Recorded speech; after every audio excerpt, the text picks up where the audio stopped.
আসসালামু আলাইকুম প্রিয় শিক্ষার্থী বন্ধুরা, বরাবরের মতো আজকে আরেকটি ক্লাস নিয়ে হাজির হয়েছি। আজকের ক্লাসটা অনেক ছোট ক্লাস, তবে এখান থেকে নতুন কিছু শেখার আছে। দেখো, আমরা এখানে যে কিছু অংশ লেখা আছে, বলছে যে ওয়ার্ডগুলো আছে বা বাক্যগুলো আছে বা কন্টেন্টে বলতে পারো, যেগুলো আমাদের আছে, এটা কি বলছে, HTML কোড লিখতে বলছে। তো আমরা এরকম থাকলে আমাদের মূল বিষয়টা যেটা, সেটা হলো, দেখো, আমরা তো অবশ্যই প্যারাটেক দিয়ে শুরু করব, কিন্তু এখানে একটা বিষয় হচ্ছে যে এগুলো কি অ্যালাইন ব্যবহার করতে হবে না, হবে নাকি হবে না। তাহলে তোমার আগে বুঝতে হবে, আমরা যখন কোনো বাক্য তৈরি করি, প্রত্যেকটা বাক্যের অ্যালাইনগুলো বাম দিকে থাকে, একদম বরাবর থাকে, মানে সমান থাকে।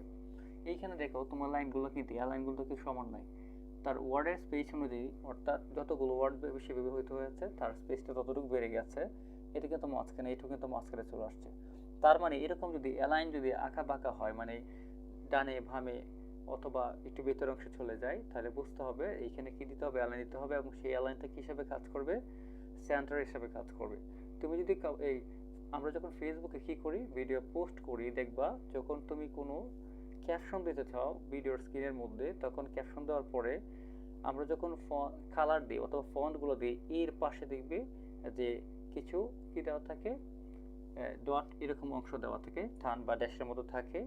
এইগুলো দেখবা কি থাকবে, যদি অ্যালাইনগুলা ভাবে হয় বরাবর থাকবে, যদি অ্যালাইনগুলা অর্থাৎ লাইনগুলো যদি মাঝখানে বোঝায় বা ক্যাপশন যদি মাঝখানে বোঝাতে চাও, তাহলে দেখবা যে এটা আঁকা বাঁকা হয়ে গেছে, অর্থাৎ ভিতরে বামে ডানে চলে গেছে এরকম।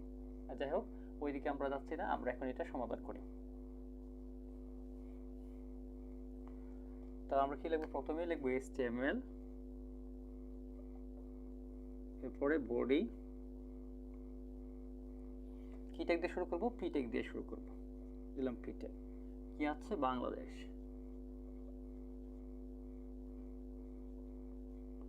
দেখো, বাংলাদেশের পরে কি আরো লাইন আছে না নাই, অবশ্যই আছে। কি লেখা আছে, বাংলা আছে। তা আমরা কি জানি যে এক লাইন থেকে পরবর্তী লাইনে যাওয়ার জন্য আমাদের কি, আমাদের একটা ব্র্যাকেট ট্যাগ ইউজ করতে হবে। তাহলে আমরা কি দেবো এখানে, অর্থাৎ বিআর দিতে হবে। কি দিতে হবে, বিআর। বিআর দিয়ে কি করা হয়, লাইন ভাঙা হয়, এক লাইন থেকে পরবর্তী লাইনে যাওয়ার জন্য বিআর দিতে হয়। এরপর কি লেখা আছে, বাংলা লেখা আছে, আমরা লিখবো বাংলা।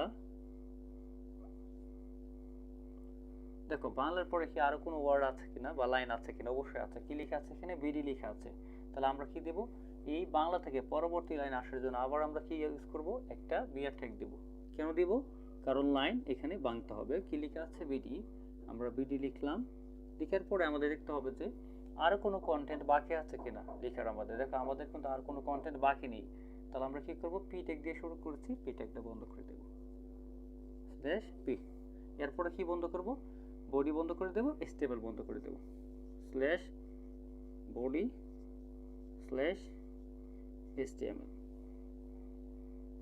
যদি আজকের ক্লাসটি ছোট, তারপরও কি আমরা শুধু কি ট্যাগ ইউজ করেছি এখানে, বিআর ট্যাগের মাধ্যমে বিআর ট্যাগের ব্যবহারগুলো দেখানোর চেষ্টা করেছি, এবং কি অ্যালাইন দেখানোর যে মূল কথা সেটা কিন্তু আমরা এখন দেখাইনি। দেখো, আমার এই যে প্রশ্নগুলো ইতিমধ্যে লিখেছি, যদি আমি এটা আগে দেখাতাম, কিন্তু করিনি কেন, শেষে বলছি যাতে মনে থাকে। দেখো, আমরা যে লাইনগুলো আছে, লাইনগুলো কি আছে, দেখো, আঁকা বাঁকা আছে, সমান নেই। সমান আছে, যদি সমান থাকতো, যদি এটা সমান থাকতো, তাহলে আমরা যেরকম ট্যাগ লিখেছি শুধু এরকম হতো, আগে লিখতে পারতাম। কিন্তু যাতে পরে মনে রাখার জন্য আমরা পরে বলছি, এখানে দেখো আমাদের কি করতে হবে, যেহেতু লাইনগুলো কি নেই, বরাবর নেই, সেই জন্য আমাদের কি করতে হবে, এখানে একটা অ্যাট্রিবিউট ইউজ করতে হবে। আমরা কি নিলাম এখানে, ধরো আমরা কি লিখবো, প্রথম এই যে পি ট্যাগ লিখবে, তারপরে দিবে অ্যালাইন, ALIGN। লাইনের অবস্থানটা কোথায় আছে, মাঝখানে আছে, তাহলে সেন্টার, CEN। আমরা একটু এদিকে লিখি, অ্যালাইন, CEN, TR, কোটেশন, এই যে কোটেশন। এরপরে কি হবে, এখানে গ্রেটার দেন। কখন লিখবে এটা, যদি এই যে লাইনগুলো যদি এরকম বরাবর থাকতো, বাংলা যদি এখানে লেখা থাকতো, এখান থেকে শুরু হতো, বিডি যদি এখান থেকে শুরু হতো, তাহলে যেটা আমরা আগে যেটা লিখেছিলাম সেটা ঠিক ছিল। যেহেতু এখন লাইনগুলো কি নেই, এই লাইনগুলো ঠিক নেই, সেই জন্য আমরা কি করেছি, অ্যালাইন দিয়ে কি লিখেছি, সেন্টার দিয়েছি। কি দিয়েছি, CEN, TR, অর্থাৎ এখানে একটা অ্যাট্রিবিউট ইউজ করতে হবে। এই হলো এই ছোট্ট একটি অংশের কোডিং, HTML কোডিং। যদি ক্লাসটি ভালো লাগে তাহলে অবশ্যই শেয়ার করে দেবেন। ধন্যবাদ সবাইকে।